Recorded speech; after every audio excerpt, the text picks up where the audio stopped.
السلام علیکم، آپ دیکھ رہے ہیں ہو کیا رہا ہے۔ میں ہوں Faisal Abbasi, group editor 92 News. Irshad Ahmed Arif Sahib ساتھ ہیں، شکریہ ارشاد صاحب آپ کا۔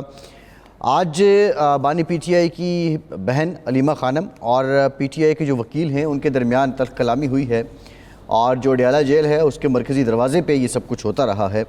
علیمہ خانم جب بانی پی ٹی آئی سے ملاقات کر کے باہر آ رہی تھیں تو اس وقت وہاں جو پی ٹی آئی کے وکیل یا وکیل رہنما وہ بھی موجود تھے، اور علیمہ خانم نے اس موقع پہ یہ کہا کہ آج کے بعد جو ہے وہ کوئی بھی بانی پی ٹی آئی سے ملاقات کے لیے پٹیشن دائر نہیں کرے گا، اور جو بھی پٹیشن دائر ہوگی وہ سلمان صفدر اور سلمان اکرم راجہ کریں گے۔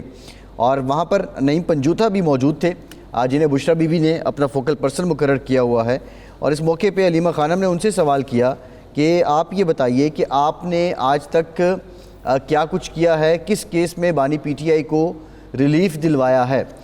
ساتھ ہی ساتھ انہوں نے یہ بھی کہا کہ ہمارا بھائی جیل کے اندر ہے اور آپ لوگوں نے کیا ڈرامہ لگایا ہوا ہے، ہر بندہ صرف ملاقات کے لیے آتا ہے اور ہمیں اپنے بھائی سے پیار ہے، ہم اس کے لیے جان بھی دے سکتے ہیں۔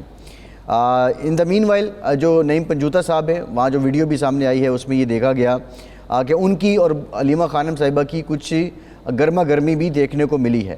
بہرحال دیگر جو وکلاء ہیں وہ نعیم پنجوتا کو دوسری جانب لے گئے ہیں۔ اس سے پہلے بشریٰ بی بی وکیلوں کی کارکردگی پہ اپنے ریزرویشن کا اظہار کر چکی ہیں، کیا واقعتاً وکیلوں کی کارکردگی جو ہے وہ تسلی بخش نہیں ہے؟ دوسرا سب سے اہم سوال یہ بھی ہے کہ یہ وکلاء پارٹی کے ساتھ، اپنی پارٹی لیڈر کے ساتھ ایفیلیشن کو مد نظر رکھتے ہوئے خدمات دے رہے ہیں، یا اس کے عوض یہ فیس بھی چارج کر رہے ہیں جس کی وجہ سے انہیں جھاڑ پلائی جاتی ہے؟ اس پہلو پہ بات کریں گے۔ کابینہ کی آج میٹنگ بھی ہوئی ہے، پرائم منسٹر پاکستان نے ہیڈ کیا ہے، اور اس میں جو دانش یونیورسٹی ہے اس کے قیام سے متعلق اس کی منظوری لی گئی ہے۔ ساتھ ہی ساتھ جو بلوچستان اور کے پی کے میں دہشت گردی ہے اس سے متعلق بات کی گئی ہے، اور یہ بھی کہا ہے کہ حکومت کی کوششیں اس ضمن میں جاری ہیں۔ افسوسناک واقعہ آج پیش آیا ہے، جعفر ایکسپریس پہ، کوئٹہ سے پشاور جانے والی جعفر ایکسپریس پر فائرنگ کی گئی ہے۔ ابتدائی طور پہ اس میں 500 مسافر جو ہیں وہ سوار تھے، ڈرائیور کے زخمی ہونے کی بھی اطلاعات تھیں۔ اور پی ٹی آئی کے آج جو لیڈرز ہیں وہ پیش ہوئے ہیں، جو ریاست مخالف پروپیگنڈا کرنے پہ جے آئی ٹی بنائی گئی تھی اس پہ۔ ان تمام معاملات پہ بات کریں گے، لیکن کلیدی ڈیولپمنٹ کہ کچھ برف پگھل رہی ہے جے یو آئی فے میں اور پاکستان تحریک انصاف میں، اور اب جو ٹی او آرز ہیں اس کی ایکسچینج سے متعلق بات ہو رہی ہے، اور سننے میں آ رہا ہے کہ جو خصوصی پیغام ہے سلمان اکرم راجہ نے بانی پی ٹی آئی کا وہ مولانا فضل الرحمان تک پہنچا دیا ہے۔ اب یہ پیغام کیا ہے اس پر بھی ہم بات کریں گے۔ ارشاد صاحب، ہمیں شوکت یوسفزئی صاحب بھی جوائن کر رہے ہیں، پاکستان تحریک انصاف کے سینئر رہنما ہیں، ان سے بھی بات کریں گے۔ ارشاد صاحب، یہ جو آج اڈیالہ جیل کے مرکزی دروازے پہ ہوا ہے، علیمہ خانم صاحبہ اور نعیم پنجوتا صاحب، اس سے پہلے بشریٰ بی بی وکلاء کو جھاڑ پلا چکی ہیں، کیا واقعتاً وکلاء کے بس میں تھا بانی پی ٹی آئی کو ریلیف دلانا، اور ان کی کارکردگی اتنی خراب ہے کہ اب یہ صرف ملاقات کرتے ہیں، باہر آتے ہیں، میڈیا پہ بیان دیتے ہیں اور اپنی پروموشن کرتے ہیں، اور علیمہ خان اس کو بانپ گئی ہیں؟ دیکھیں، اصل میں علیمہ خان صاحبہ جو ہیں وہ کوئی پولیٹیکل پرسنالٹی تو نہیں ہے، وہ بہن ہیں عمران خان صاحب کی، اور ان کی ایک جذباتی وابستگی ہے اپنے بھائی سے۔ ہمارے دوست حفیظ اللہ خان نیازی یہ بتایا کرتے ہیں کہ عمران خان ان خوش قسمت لوگوں میں سے ہیں جن کی بہنوں کا ان کے ساتھ ایک غیر مشروط پیار کا رشتہ ہے۔ ہر بہن کا ہوتا ہے، لیکن کوئی ضرورت سے زیادہ جذباتی رشتہ ہے، کیونکہ اکلوتے بھائی ہیں۔ تو ظاہر بات ہے کہ اگر عمران خان جیل میں ہیں، عمران خان کو اپنے بیٹوں سے بات کرنے کی اجازت نہیں مل رہی، یا اور جو مشکلات ہوتی ہیں وہ رہا نہیں ہو رہے تمام تر کوششوں کے باوجود، تو ایک جذباتی صورت ہوگی۔ لیکن وہ کلا کیا کر سکتے ہیں؟ ایک طرف پی ٹی آئی اور عمران خان کے عزیز و اقارب بھی یہ کہتے ہیں کہ ان عدالتوں سے ہمیں انصاف کی توقع نہیں ہے، اور دوسری طرف یہ توقع کرتے ہیں کہ وہ کلا ان کو انصاف دلائیں۔ تو یہ ایک تضاد ہے۔ وہ کلا اپنے طور پر کوشش کر رہے ہوں گے، لیکن اگر صورتحال سیاسی زیادہ ہو اور عدالتی یا قانونی کم ہو تو پھر ظاہر بات ہے کہ یہ معاملے سیاسی میدان میں ہی طے ہوتے ہیں، قانونی میدان میں بہت کم ایسا ہوتا ہے۔ تو اس لیے، لیکن بہرحال ان کی ایک جذباتی جو کیفیت ہے، شاید اندر کیا بات ہوئی اپنے بھائی سے ان کی، کیا وجوہات ہیں جس کی وجہ سے پہلے بشرا بی بی برہم ہوئیں، اب یہ ہو رہی ہیں. اب یہ تو شوکت یوسفزئی صاحب ہمیں بتا سکتے ہیں یا پی ٹی آئی کے وکلاء رہنما. اس دن ہم نے فیصل چودھری صاحب سے پوچھا تھا، وہ بھی کوئی تشفی بخش تسلی بخش جواب نہیں دے پائے تھے کہ کیا وجہ ہے کہ برہمی بڑھ رہی ہے. جی. اور دوسرا جو اس کا پہلو ہے وہ یہ ہے کہ وکلاء بھی ملاقات کے لیے تو دوڑے چلے جاتے ہیں، لیکن دیکھنا یہ ہوگا کہ یہ وکلاء جو ملاقات کے لیے جاتے ہیں یا پٹیشن دائر کرتے ہیں کہ ہمیں ملاقات نہیں کرنے دی جا رہی، ان کے کنٹریبیوشن کیا ہے. یہ بھی بہرحال پارٹی کے لوگ ہی بتا سکتے ہیں. بڑے بڑے گمنام لوگ تھے جن کا نام بانی پی ٹی اے کے ساتھ جڑا، وہ مشہور ہو گئے، ٹاک شوز میں آنا شروع ہو بڑے گئے، وکلاء ہو گئے، اچھا خاصا انہوں نے کیش کیا، بعض تو ممبر بن گئے اسمبلیوں کے. تو یہ بھی پہلو اپنی جگہ بالکل ٹھیک ہے. بالکل ہے. یعنی اس دفعہ تو وکلاء جتنی تعداد میں قومی اسمبلی میں ہیں یا صوبائی اسمبلی میں ہیں، پاکستان کی تاریخ میں اتنے وکلاء کبھی نہیں رہے ہوں گے. بالکل ٹھیک ہے. یہ بہت زیادہ تعداد میں ٹکٹ ملے تھے اور وہ کامیاب بھی ہو گئے، کامیاب بھی ہوئے. لیکن میرا خیال ہے ہم پھر شوکت یوسفزئی صاحب سے ہی یہ پوچھ لیں تو زیادہ مناسب رہے گا. یوسف صاحب. جی جی. شوکت صاحب، یہ کیا وجہ ہے؟ پارا ہائی ہے بشرا بی بی کا بھی اور علیمہ خان کا بھی، اور غصہ سارا وکلاء پہ نکل رہا ہے. تو کیا وکلاء انصاف نہیں دے پا رہے، دلا پا رہے؟ کوئی کوتاہی ہے یا وہ اپنی سیلف پروجیکشن پہ زیادہ زور دے رہے ہیں اور مقدمہ لڑنے میں کم دلچسپی دکھا رہے ہیں؟ بسم اللہ الرحمن الرحیم. جیسے آپ نے کہا، ایک تو روزہ بھی خیر اور دوسری کے بہن ہے اور ان کا جو ان کے جذبات ہیں بالکل ہیں. اور اکثر لوگ کہہ دیتے ہیں دیکھو یار یہ وکیل پیش ہو رہے ہیں لیکن کام نہیں ہو رہا یا کام نہیں کر رہے ہیں. تو ہو سکتا ہے ان کو تھوڑا بہت وہ ہو گیا ہو اور انہوں نے اپنا بڑا سے نکال لیا ہوگا، لیکن اوورآل ایسا نہیں ہوتا ہے. آپ کو پتہ ہے کہ کیس ٹو کیس ہوتا ہے، اس کے لیے وکیل تیاری کرتے ہیں. لیکن یہاں تھوڑا سا یہ اکثر لوگ ہم سے بھی پوچھتے ہیں کہ یہ جو وکیل اندر جاتے ہیں آ کے پریس کانفرنس کرتے ہیں، روز میڈیا کے اوپر آتے ہیں، تو یہ کیوں ایسا کرتے ہیں؟ تو ظاہر ہے وہ تو اس لیے کرتے ہیں کہ اب وہ بتا دیں اپنے جو ورکرز ہیں جو عمران خان کو کے بارے میں تشویش رکھتے ہیں، ان کو وہ خبر پہنچانے کے لیے وہ کرتے ہیں. لیکن اس چیز پہ بہت زیادہ لوگ کرٹیسزم کر رہے ہیں کہ زیادہ جو ہے نا وہ ذاتی پروجیکشن ہو رہی ہے، لیکن عمران خان کے لیے اس طرح کی اسٹرگل نہیں ہو رہی ہے. تو یہ تو ہوتا ہے، چلتا رہتا ہے، یہ کوئی اتنا وہ نہیں ہے. ظاہر ہے وکیل اپنی پوری کوشش کرے گا، کیوں نہیں کرے گا؟ وکیل جو ہوتا ہے وہ تو اس کی تو ڈیوٹی یہی ہوتی ہے، وہ کیسے نہیں کرے گا. شوکت صاحب ویسے معذرت قطع کلامی معاف، یہ فرمائیں کہ یہ سوشل میڈیا جو ہے جو آپ کا ایک ہتھیار تھا، اب آپ کے لیے ایک مصیبت نہیں بنتا جا رہا؟ سوشل میڈیا ہی آپ کے اپنے لیڈروں پر، آپ کے وکیلوں پر، آپ کے وزیروں پر جو کے پی کے میں ہیں تنقید کر کے انہیں مشکوک ٹھہراتا ہے، انہیں کمپرومائز ٹھہراتا ہے، اور اس کے اثرات مقدمات پر بھی پڑ رہے ہیں اور پارٹی پر بھی مرتب ہو رہے ہیں. دیکھیں ارشاد صاحب، ویسے جمہوریت میں تو تنقید ہوتی رہتی ہے، کوئی اتنا وہ نہیں ہے.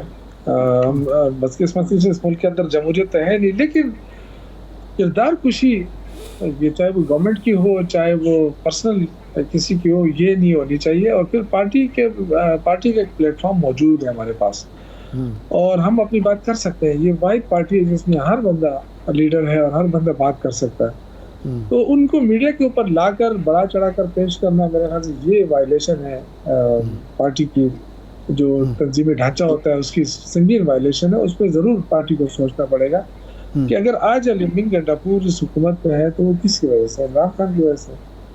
تو اگر ہم عمران خان کے فیصلے کو نہیں مانیں گے یا اس کو کویسچن کریں گے یا اس پہ تنقید کریں گے، تو تنقید کے حد تک تو ٹھیک ہے آپ کہہ سکتے ہیں، لیکن جو تنقید سے بالا ہو کر آپ اگر کسی کے پیچھے پڑ جائیں اور آپ یہ کہیں کہ جی یہ بندہ ہٹنا ہی ہٹنا ہے، تو یہ تو پھر عمران خان کے جو فیصلے ہوتے ہیں ان کو چیلنج کرنا ہے ایک قسم کا. صحیح ہے. لیکن جو لوگ یہ تنقید کرتے ہیں وہ تو یہی کہتے ہیں کہ ایک صاحب خان صاحب سے ملے اور انہوں نے آ کر بتایا کہ خان صاحب نے کہا کہ میں تو اب اس کو نہیں چھوڑوں گا کیونکہ یہ جو ہے بہت زیادہ معاملات کو خراب کر رہا ہے، یہ کچھ نہیں کر رہا. تو وہ بھی خان صاحب کے حوالے سے ہی آ کے لوگ بتاتے ہیں. لیکن ابھی تک سی ایم تو ہے نا. آپ کو پتہ ہے کہ اگر خان آج کہہ دے کہ جی یہ سی ایم نہیں ہوگا یا کسی اور کے بارے میں کہہ دے کہ یہ وزیر نہیں ہوگا، تو کس کی مجال ہے, کس کی ضرورت ہے کہ وہ کر لے؟ تو میرے خیال سے ایسی کوئی بات ہے نہیں, یہ میڈیا کی طرف سے پھیلائی جا رہی ہے. اگر دیکھیں جب بھی الیمین جاتا ہے تو ٹھیک ٹھاک ملاقات بھی ہوتی ہے اور پھر آ کے وہ بتاتا بھی ہے. تو عمران خان کا ان پہ اعتماد ہے. اب ہمیں اچھا لگے برا لگے یہ ہمارا اپنا مسئلہ ہے, لیکن ہم اگر پارٹی میں ہیں تو ہم پارٹی کو فالو کریں گے, اگر پارٹی میں نہیں ہے تو جو مرضی ہے کہیں. لیکن یہ بات کہنا کہ کچھ بھی نہیں ہو رہا ہے صوبے میں, بھائی کیسے نہیں ہو رہا ہے؟ اتنے بڑے بڑے کام ہو رہے ہیں. اب صرف آپ اگر یہ دیکھ رہے ہیں کہ جی 30 منزلہ بلڈنگ نہیں بنی تو وہ تو ایک الگ بات ہے, لیکن جو عوامی مفاد کی چیزیں ہیں بہت ساری ہیں عوامی مفاد کے لیے وہ ہو رہی ہیں. نہیں, اب یوسف زئی صاحب ذرا کارکردگی پہ تو ہم آئیں گے. ہم جو بیسیکلی آپ کی پارٹی کے اندرونی معاملات ہیں, ایک جگہ یہ بھی رپورٹ ہوا کہ علی امین اتنا لائل آدمی ہے کہ اس نے اپنی زمین بیچ کر وکیلوں کی فیس ادا کی. کیا یہ بات درست ہے؟ اور دوسرا یہ بھی بتائیں کہ یہ جو وکیل ہیں یہ کیا پارٹی کے لیے خدائی خدمت گار ہیں یا یہ اپنا معاوضہ وصول کر رہے ہیں؟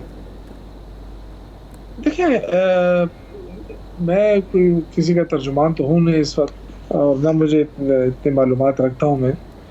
میں تو پولیٹیکل بندہ ہوں, اور اس میں بہت سارے وکلا صاحبان ایسے ہیں جو فیس نہیں لے رہے ہیں. کچھ اگر لیتے ہوں تو ظاہر ہے ان کا پروفیشنل, اگر وہ پروفیشنلی وہ لڑنا چاہتے ہیں تو وہ تو ایک الگ ایشو ہے.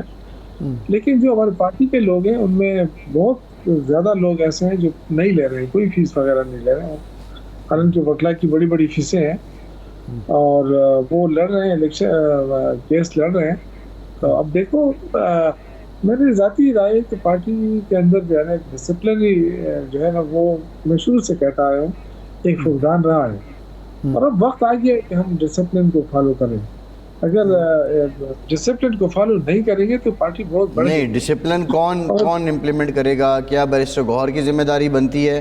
اور ان کی بات کو جو پارٹی کے پولیٹیکل لوگ ہیں, پرانے لوگ ہیں, کیا وہ کنسیڈر کرتے ہیں؟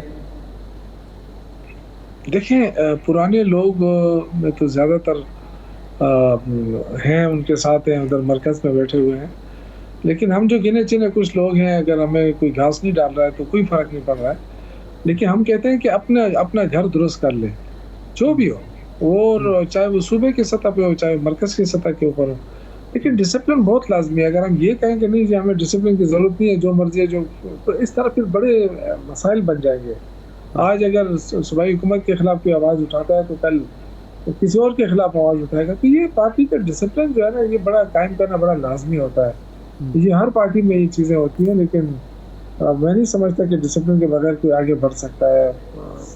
میری ذاتی رائے ہے. اچھا یہ فرمائیں, آپ کے ذاتی رائے میں یہ جو بشرا بی بی نے جو کچھ وکلاء کے بارے میں کہا اور علیمہ خان نے آج کہا, یہ ان کی ذاتی رائے ہو سکتی ہے ایک اہلیہ کے طور پر, ایک بہن کے طور پر, یا یہ پارٹی پالیسی ہو سکتی ہے؟ کیونکہ ظاہر بات ہے عمران خان کی مرضی سے, عمران خان کی انسٹرکشنز پہ, عمران خان کی ثوابدید کے مطابق ہی انہوں نے گفتگو کی ہوگی. اچھا میں آپ کو ایک بات بتاؤں, دیکھیں ہماری پارٹی میں کوئی ایسی موروثیت نہیں ہے. میں نے پہلے بھی کہا تھا کہ بشرا بی بی اگر ہمارے ساتھ تحریک میں شامل ہوئی تھی تو ان کا شوہر جیل میں ہے, اور ظاہر ہے انہوں نے صحیح کام کر کے انہوں نے ہمارے ساتھ ملی, ورنہ وہ یہ کہہ سکتی تھی کہ میں نہیں چاہتی ہوں آپ چلے جائیں. لیکن یہ ایک سخت تھا, وہ کھڑی رہی. اسی طرح علی خان صاحبہ ہیں اور ان کی جو بہنیں ہیں وہ سخت وقت میں آ کے اپنے بھائی کے ساتھ کھڑی ہیں.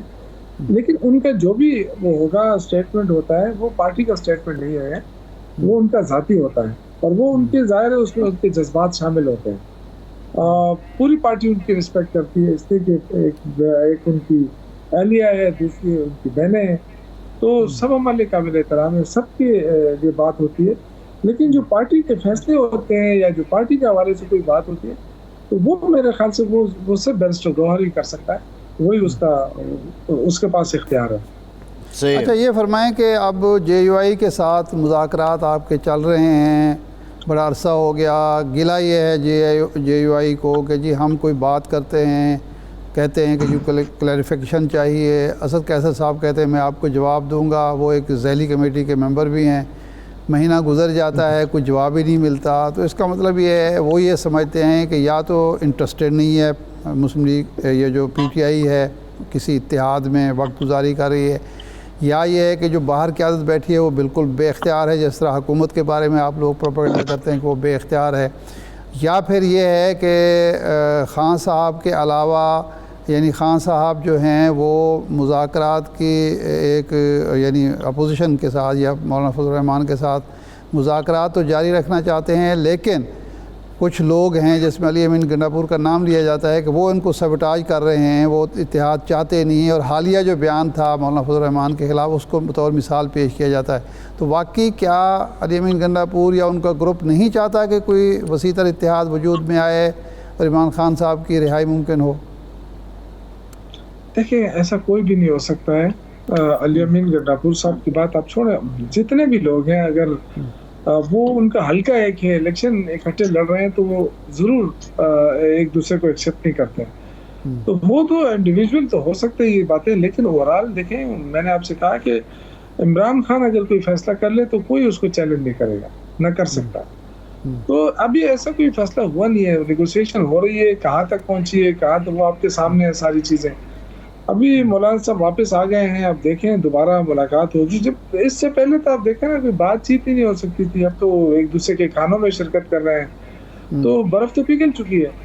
اب کب یہ اتحاد کا اعلان ہوتا ہے، آپ کو پتہ ہے مولانا صاحب بڑے سمجھدار زیرک بندے ہیں، وہ دیکھتے رہتے ہیں، اور وہ اصل میں دونوں طرف سے فی الحال مایوس نہیں ہونا چاہتے، وہ دونوں طرف اپنے وہ رکھنا چاہتے ہیں۔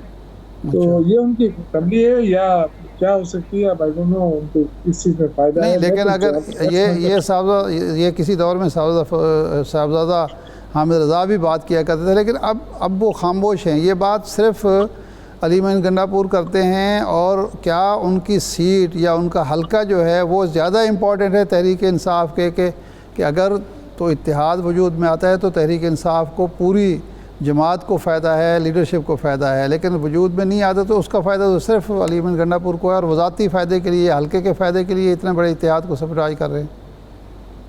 نہیں، میں نے آپ سے کہا نا کہ ایسی بات نہیں ہے۔ دیکھیں ان کے اپنے تحفظات صرف ایک علی امین گنڈا پور کی وجہ سے نہیں ہو سکتے، ان کے اور تحفظات ہیں اور اس میں نیگوسیشن ہو چکی ہے۔ اب یہ تو نہیں ہو سکتا کہ ہم کہیں گے جی ہاں چلو جی علی امین کی حکومت ہے اس کو ختم کر دیں گے، یہ تو کوئی وہ نہیں ہوتا ہے نا۔ آپ جب اتحاد کرتے ہیں یا سیاسی کوئی گرینڈ الائنس بناتے ہیں تو وہ ایسا نہیں ہوتا ہے کہ آپ دوسروں کو قربان کر کے بنائیں۔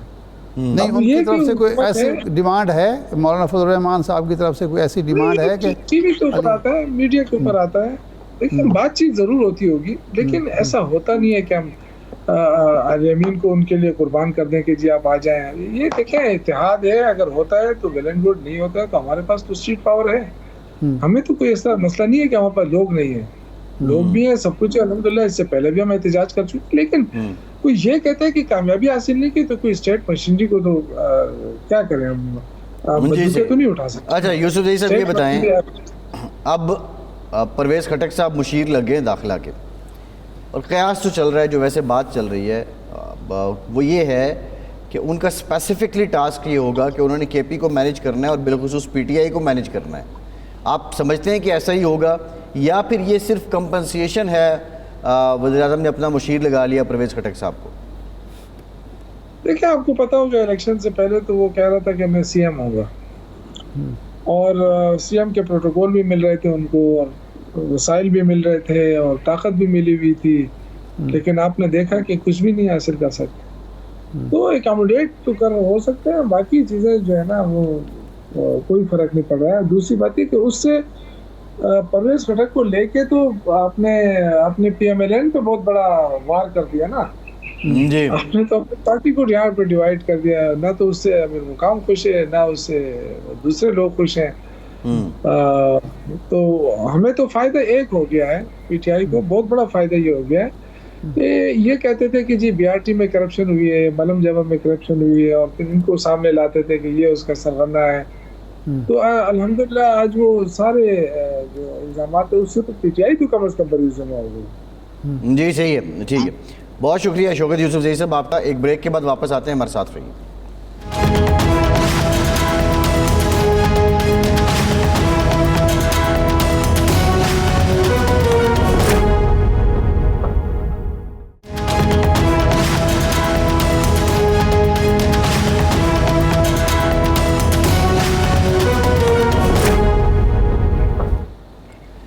بریک کے بعد ایک بار پھر سے آپ کو خوش آمدید کہیں گے. ہمیں جوائن کیا ہے JUIFA کے سینئر رہنما سینیٹر کامران مرتضیٰ صاحب نے. کامران صاحب بہت شکریہ آپ کے وقت کا. کامران صاحب یہ بتائیے کہ اب PTI اور JUI کا جو اتحاد ہے وہ بات TORs تک آن پہنچی ہے.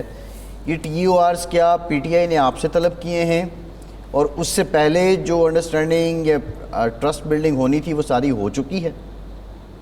ایسا ہے کہ یہ پرانی میٹنگ جو کہ 12 تاریخ ہوئی تھی اسی کا تسلسل تھا، اور صرف اس میں کچھ دوست کچھ ساتھی جو ہے وہ PTI کی طرف سے بڑھ گئے تھے.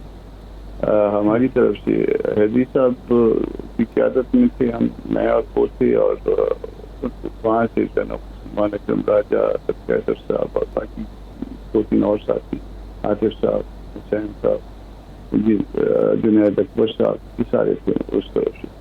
تو شاید وہ مطلب بیٹر انڈرسٹینڈنگ کے لیے انہوں نے دوبارہ جو ہے اس کو وہ کیا تھا، اور ساری باتیں وہی ریپیٹ ہوئی ہیں جو 12 تاریخ کی میٹنگ میں میری اور اسد کیسر صاحب والی میٹنگ میں ریپیٹ ہوئی. اور یہ ان کی جو باڈی لینگویج تھی وہ نسبتاً مجھے پازیٹیو لگی ہے. یہ انہوں نے کہا کہ باتیں آگے یہ ہوتی رہیں گی، اور جو آپ کی ریزرویشنز ہیں اس کو ہم ایڈریس کر لیں گے. مین وائل جو ہے وہ پھر آگے بڑھتے ہیں. تو میں نے کہا کہ پہلے ایڈریس ہو جائیں تو پھر اس کے بعد آگے بڑھتے ہیں، کیونکہ خدا نہ خواستہ ایسی بات کہ اگر ہم آگے نہ بڑھ پائے تو پھر اس میں شرمندگی کی بات بھی ہو سکتی ہے کہ جی کسی وجہ سے جو ہے نا، الزام تو یہاں 1 منٹ میں لگ جاتے ہیں، تو کسی وجہ سے جو ہے ہم واپس ہوئے. تو اس لیے بہتر یہ ہے کہ وہ وجہ پیدا نہ ہو، پہلے جو ہے نا ساری باتیں ہو جائیں، ان رائٹنگ ہو جائیں، ریکارڈ پہ آ جائیں. دین جو ہے نا وہ ہم پھر مل جل کے چلنے کے لیے وہ بھی مولانا سے ہم پوچھ لیں. ہمارے لیے جو مولانا سے پوچھنا ضروری تھا اور ان کے لیے خان صاحب سے پوچھنا ضروری ہے. تو وہ اپنے ادھر سے قائد سے پوچھ لیں، ہم اپنے قائد سے، اور پھر اس کے پارٹی کے اداروں سے پوچھ لیں. تو دین جو ہے پھر آگے بڑھ پائیں. تو جو میں سمجھا ہوں آپ کی گفتگو سے یہ ہے کہ جو پہلے ریزرویشن آپ نے رکھی تھیں اس کا جواب دینے کی بجائے وہ دوبارہ دہرائی گئیں آپ کی طرف سے بھی اور ان کی طرف سے بھی، اور اب یہ طے ہوا کہ اب دونوں اپنے لیڈر سے ان ریزرویشن کے بارے میں پوچھ کے دوبارہ ایک میٹنگ ہوگی جس میں جواب آئے گا اور پھر معاملہ آگے بڑھے گا، اور یہ شاید تحریری طور پر ہوگا. اس میں ایسا ہے کہ ریزرویشنز تو ہماری تھی، ان کی طرف سے آج بھی کوئی ریزرویشنز نہیں ہے. کل جو رات گزری ہے ان کی طرف سے کوئی ریزرویشنز نہیں آئی ہیں ہمارے لیے. اچھا، ہماری ہی تھی، وہی ہم نے اس کو دہرا دیا اور نوٹس لے لیے. دوبارہ اگین حسین صاحب نے نوٹس لے لیے، اور وہ ظاہر ہے وہ نوٹس جو ہے وہ پھر جائیں گے. بلکہ میں نے ان کو کہا تھا کہ آپ نے چونکہ نوٹس لے لیے تو میرے ساتھ بھی شیئر کر دیجیے تاکہ بات ریکارڈ پہ رہے، اور مولانا صاحب کے سیکرٹری سے بھی شیئر کر دیجیے تاکہ ان کی بھی نالج میں ہو، میجر نالج میں ہو. اور سلمان اکرم راجہ صاحب جو ہے وہ پھر لے کے پھر خان صاحب کے پاس چلے جائیں، اور خان صاحب سے وہ مین وائل جو ہے نا وہ جو بھی انہوں نے پوچھنا ہے. تو سلمان اکرم راجہ صاحب جو پیغام پہنچانا چاہتے تھے خان صاحب کا وہ کیا تھا؟ ایسا پیغام تو وہ مولانا کو دینا چاہتے ہوں گے. میرے کو تو انہوں نے کوئی پیغام جو ہے خان صاحب کا نہیں دیا یا مولانا کو پہنچانے کے لیے نہیں کہا. میں نے البتہ ان کو کہا تھا، کیسر صاحب کو بھی، سلمان اکرم راجہ صاحب کو بھی، کہ ایک آدھ دن میں بے شک آپ مولانا صاحب کو ڈائریکٹلی بھی وزٹ کر لیجیے گا، مل لیجیے گا تو زیادہ بہتر ہو جائے گا. کیونکہ کانفیڈنس بلڈنگ ہے نا، تو کانفیڈنس بلڈنگ میں پھر یہ چیزیں ساری چیزیں میٹر کرتی ہیں. جی نہیں، اب مولانا فضل الرحمان صاحب سے سلمان اکرم راجہ کی ملاقات ابھی طے نہیں پائی، آپ نے انوائٹ کیا ہے؟ مشورہ دیا تھا کہ آپ دیکھ لیں، کل فون البتہ کیا تھا اس اپنا کیسر صاحب نے مولانا، مگر مولانا میرا خیال اس وقت بھی پڑھ رہے ہوں گے. اچھا صحیح ہے. اچھا یہ بتائیے کہ جو اس سے پہلے بات چیت تھی، اس کے بعد پاکستان تحریک انصاف اب یہ کہتی ہے کہ رمضان کے بعد وہ یہ کلیم کر رہی ہے کہ یہ اتحاد بن جائے گا اور حکومت کو ٹف ٹائم دیں گے. تو آپ سمجھتے ہیں کہ جس رفتار کے ساتھ آپ چل رہے ہیں، جو ڈیولپمنٹس ہو رہی ہیں، تو عید کے بعد واقعتاً حکومت کے لیے یہ ایک گرینڈ الائنس کی شکل میں مشکل پیدا ہو جائے گی؟ میں جو کل کی میٹنگ سے میری جو سمجھ ہے، میں اس کے مطابق میں آپ سے بات کر رہا ہوں کہ میرے خیال میں کہ میٹنگ جو ہے کافی مثبت تھی. اب جو چیزیں جب تک وہ کلیئرٹی نہیں آئے گی اس وقت تک وہ کلیئرٹی اپنے طور پہ دینے کی کوشش کر رہے تھے، مگر میں بالکل چیزوں کو اس میں کہ وہ ہو جائیں گی، درمیان میں وہ ہو جائیں گی، مگر میری چاہت یہ تھی کہ اس میں پہلے کلیئرٹی آ جائے اور اس کے پھر ہم مولانا صاحب کے پاس جو ہے یہ سارا معاملہ رکھیں اور پھر دین جو ہے نا اس میں تو مگر ہم آگے بڑھے ہیں، آپ یہ کہہ سکتے ہیں. یعنی پیش رفت ہوئی ہے. تو جو علی امین گنڈاپور صاحب کا بیان تھا وہ بھی زیر بحث آیا، اور کیا وضاحت انہوں نے پیش کی کہ وہ کیوں بول لیتے ہیں ایسے موقع پر، کیوں سبتاج کرتے ہیں سارے پروسیس کو؟ بات ہوئی تھی، بعض لوگ ویسے بھی بول لیتے ہیں. اچھا بات ہوئی تھی مگر ابھی میں شیئر نہیں کرتا. اچھا، یعنی آپ نے بات کر دی، آپ نے یا حیدری صاحب نے، لیکن انہوں نے جو جواب دیا آپ وہ شیئر نہیں کرنا چاہتے؟ میں شیئر نہیں کرتا بات. صحیح ہے. چلو آپ کی مرضی ہے، شیئر نہ کریں. لیکن یہ بتائیں کہ بنیادی طور پر کون سا ایک نقطہ ہے جو تاخیر کا باعث بن رہا ہے آپ کی طرف سے؟ کون سی ایک ایسی امپورٹنٹ ریزرویشن ہے جس کا جواب ابھی تک نہیں مل رہا اور یہ تاخیر ہو رہی ہے اتحاد میں؟ بنیادی طور پہ ہمارا اپنا ایک ماضی ہے جو کہ دونوں جماعتوں کے درمیان اچھا نہیں تھا، یہ ایک بنیاد ہے. دوسرا جو ہے وہ ایک بیٹر ایکسپیرینس ہم کو ہو چکا پی ڈی ایم سے.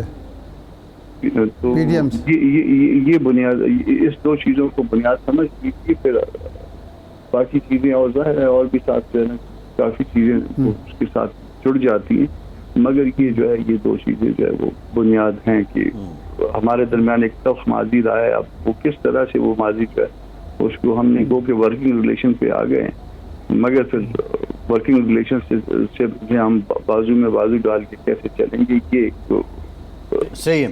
اچھا یہ بتائیں کامران صاحب کہ کل وزیر اعظم صاحب نے بلاول صاحب کو افطار ڈنر پہ بلایا، تو کیا مولانا فضل الرحمان صاحب کو بھی وزیر اعظم صاحب یہ دعوت دیتے آپ نظر آ رہے ہیں جو موجودہ سیاسی حالات ہیں ان میں؟ اور اگر ایسا ہوتا ہے تو مولانا جائیں گے؟ اگر کوئی دعوت پہ بلائے تو نہ جانا تو بری بات نہیں ہے، چلا بھی جا سکتا ہے. تعلقات ہمارے اچھے رہے ہیں. ہمارا اختلاف جو ان کے ساتھ مین یہ ہے کہ الیکشن درست نہیں ہوئے. الیکشن جو ہے یہ حکومت اس وجہ سے درست نہیں ہے. الیکشن درست ہونے چاہیے، فوراً ہونے چاہیے اور فیئر اور فری ہونا چاہیے، بغیر کسی انٹرفیئرنس کے ہونے چاہیے. اس پہ ہمیں ابھی بلائیں، میں بھی جاؤں گا، باقی پارٹی کے اگر جتنے لوگ بلائیں گے ان سب کے سب ہم جا کے بیٹھ جائیں گے، ان کے ساتھ انتظار کریں. صحیح ہے. اچھا، اکوڑا خٹک میں مولانا فضل الرحمان صاحب کی جو گفتگو ہوئی، ظاہر بات ہے کہ حامد الحق صاحب کا واقعہ ہوا، پھر وہاں بلوچستان میں ایک عالم دین جو ہیں وہ شہید ہوئے ہیں، تلخی تھی ان کے لب و لہجے میں. 3 ہو گئے ہیں سر ابھی تک. جی اچھا. ایک رنجو صاحب ہوئے ہیں، 2 ایک ڈیرا غلام سرور ہوا ہے، اس کے ساتھ ایک مولوی صاحب کے مولانا کا نام ہے، ہاں، اور ایک یہ مولانا حامد الحق صاحب ہیں. تو کیا مولانا کے سابقہ شاگرد ہیں اور پیروکار ہیں یا معتقدین ہیں، ان سے بہت زیادہ مایوس ہیں مولانا، اور سمجھتے ہیں کہ انہوں نے جو کچھ مولانا سے سیکھا یا پڑھا سارا بھلا دیا ہے؟ ایون یہاں تک کہا کہ ہم اگر ہدایت نہیں مل رہی تو اب ہم ان کی ہلاکت کی دعا کریں گے. ایسا ہے کہ یہ جو مولانا نے کہا ہے ہم اس پہ اسٹینڈ کرتے ہیں، اور اس میں کسی کی جان لینا جو ہے بھلے وہ آسمان سے آیا ہوا ہو، یہ جان لینا صرف اللہ کا حق ہے، یہ ہمارا حق نہیں ہے. ایون کسی غیر انسان کی جان لینا، کسی جانور کی جان لینا، وہ بھی ہمارا حق نہیں ہے، ما سوائے حلال چیزوں کے، اور وہ بھی بقدر ضرورت. اس کے علاوہ ہم کو جو ہے جان لینے کا کہیں بھی حق نہیں ہوتا. یہ جس نے کسی کو جو ہے نا سبق پڑھایا تھا کہ آپ جا کے لوگوں کی جو ہے اس طرح سے جان. تو یہ اچھا، یعنی یہ دہشت گردی ہو رہی ہے کسی بھی حوالے سے، مولانا اس کو کنڈیم کرتے ہوئے. لیکن جو ایک دورہ کیا تھا افغانستان کا مولانا فضل الرحمان صاحب نے، اس میں تو لگتا تھا کہ کچھ معاملات بہتر ہوں گے یا ہو جائیں گے، ان کی ہدایات پر کچھ نہ کچھ نصیحت پر عمل ہوگا. تو سمجھتے ہیں کہ اصل میں تو یہ جو آگے اعلیٰ کار ہیں الگ ہے، لیکن جو کابل میں لوگ بیٹھے ہوئے ہیں وہ بھی مولانا کی ہدایات اور نصیحت پر عمل نہیں کر رہے. ایسا ہے کہ وہ تو پابند نہیں ہے کہ مولانا کی ہدایات یا نصیحت پہ عمل کریں یا مشورے پہ بھی عمل کریں، مگر کچھ مشورے تو یہاں پہ بھی دیے گئے تھے ریاست کو، یا ریاست کو بھی آ کے سارا کچھ بتایا گیا تھا. ریاست کو بھی تو 2 قدم اپنے سبجیکٹ کے لیے، اپنے لوگوں کے مفاد کے لیے آگے بڑھنا چاہیے تھا. اپنے لوگوں کے مفاد کے لیے تو ریاست بھی آگے نہیں بڑھ پائی. ہم تو پاکستان کے لوگوں کے ساتھ جنرل آئے ہیں. افغانستان بھلے ان کے ساتھ اسلام کا رشتہ ہو سکتا ہے، بھلے بعض جگہوں پہ زبان کا رشتہ بھی ہو سکتا ہے، مگر وہ ہمارا ملک تو نہیں، وہ تو الگ ملک ہے. صحیح ہے. اچھا ابھی یہ بتائیے کہ جو کامران صاحب، ایک جانب پی ٹی آئی یہ اپوزیشن الائنس بن رہا ہے، دوسری جانب ہم یہ بھی دیکھ رہے ہیں کہ پیپلز پارٹی حکومت کا اتحادی ہو کر بھی ان پہ کرٹیسزم کر رہی ہے. اس وقت جو مولانا فضل الرحمان صاحب اور صدر مملکت ہیں آصف زرداری صاحب، ان کے درمیان رابطوں کی صورتحال کیا ہے؟ کیا رابطے پہلے جیسے ہیں، یا کوئی ناراضی ہے، یا دوریاں ہیں، یا خاموشی ہے؟ ناراضگی یا دوریاں تو نہیں ہے، خاموشی آپ اس کو کہہ دیجیے. کوئی رابطہ بھی نہیں ہے جو میرے علم تک، کیونکہ مولانا جو ہے نا 8 اور 9 کی درمیانی شب میں واپس آئے ہیں، پھر رات کے ساتھ چلے گئے ہیں، تھوڑا چلے گئے ہیں، پھر واپس آئے ہیں. تو گھر پہ ہی تھے، آج ان کی گھر پہ ہی ساری مصروفیات ہیں، جو کچھ میٹنگز ہیں. تو وہ کسی نے ان کی گورنمنٹل سائڈ سے یا اپنا پیپلز پارٹی کی سائڈ سے کسی نے کوئی رابطہ وغیرہ نہیں کیا ہوگا. تو دوریاں تو ہماری کسی کے ساتھ کوئی ذاتی مسئلہ نہیں ہے. مسئلہ صرف جو ہے وہ یہ ہے کہ ملک میں معاملات قانون کے دستور کے مطابق چلنے چاہیے، اور اس میں الیکشن بھی شامل ہے. اچھا، حکومت یہ کہتی ہے کہ گزشتہ 1 سال کے عرصے میں ہم نے 2 کام کیے ہیں. ایک تو معیشت کو بہتر کیا ہے، دوسرا یہ ہے کہ ملک میں رول آف لا لانے کی کوشش کی ہے، پارلیمنٹ کا وقار بلند کیا ہے. یہ جو تجاوزات ہو رہے تھے پارلیمنٹ کے معاملے میں، عدلیہ بالخصوص تجاوز کر رہی تھی، مداخلت کر رہی تھی، اس سے روک دیا ہے. اس کے باوجود آپ مطمئن نہیں ہیں، اس کی وجہ کیا ہے؟ دیکھیے، اس 1 سال میں 3 چیزوں میں ترقی ہوئی ہے. ایک دہشت گردی میں ترقی ہوئی ہے، اور دہشت گردی 45% بڑھ گئی ہے. آج بلوچستان میں کوئٹہ سے پنجاب کی طرف آنے والی ٹرین پوری جو ہے روکی گئی ہے، اور اس کے مسافر جو ہے ان کو یرغمال بنایا گیا ہے، اور اس میں اس کے ڈرائیور شہید ہوا ہے، اور اس میں کوئی کوشش کے لوگ بھی سنائے تھے، ان کو ساتھ لے جایا گیا ہے. یہ میں نے اپنی ہوش میں اس طرح کا واقعہ جو ہے یہ پہلی دفعہ سنا. کم از کم میری یاداشت میں اس طرح کا واقعہ موجود نہیں. ایک یہ ترقی ہوئی ہے کرپشن میں جو ہے نا، وہ یہ ریکارڈڈ ہے کہ 2 ڈگری ہم بڑھ گئے ہیں. اور ایک تیسری ترقی ہم نے جو ہے اپنا کیبنٹ میں جو ہے نا، اس میں جو ہے نا اس کو جو ہے دگنا کر دیا ہے، جس کا نتیجہ طرف ہوتا ہے کہ بہت کی صورت میں آئے گا. یہ تیسری ترقی ہے. بہت شکریہ کامران مرتضیٰ صاحب آپ ہمارے ساتھ موجود تھے. ایک بریک کے بعد واپس آتے ہیں.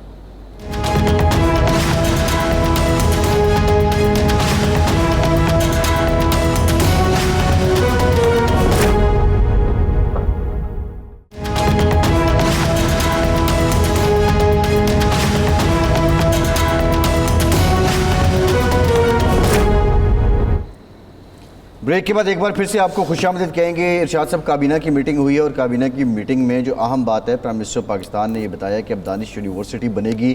اور دانش اسکول جب شہباز شریف صاحب وزیر اعلیٰ تھے، اور ان کا وہ دور جب وفاق میں حکومت تھی پیپلز پارٹی اور پنجاب میں نون لیگ کی، تو اس وقت ان کی بنیاد رکھی گئی تھی. خیر اب وہ بڑا ایک کریڈٹ بھی لیتے ہیں کہ اس اسکول میں پڑھنے والے بچے بڑے ہو گئے، گریجویٹ ہو رہے ہیں. اب یونیورسٹی کا جو قیام عمل میں لایا جائے گا. اور جو انٹرسٹنگلی جو رپورٹ ہو رہا ہے وہ یہ ہے کہ 190 ملین پاؤنڈ کا جو پیسہ اس کیس میں جو آیا ہوا ہے، اب وہ دانش اسکول میں، دانش یونیورسٹی میں لگایا جائے گا.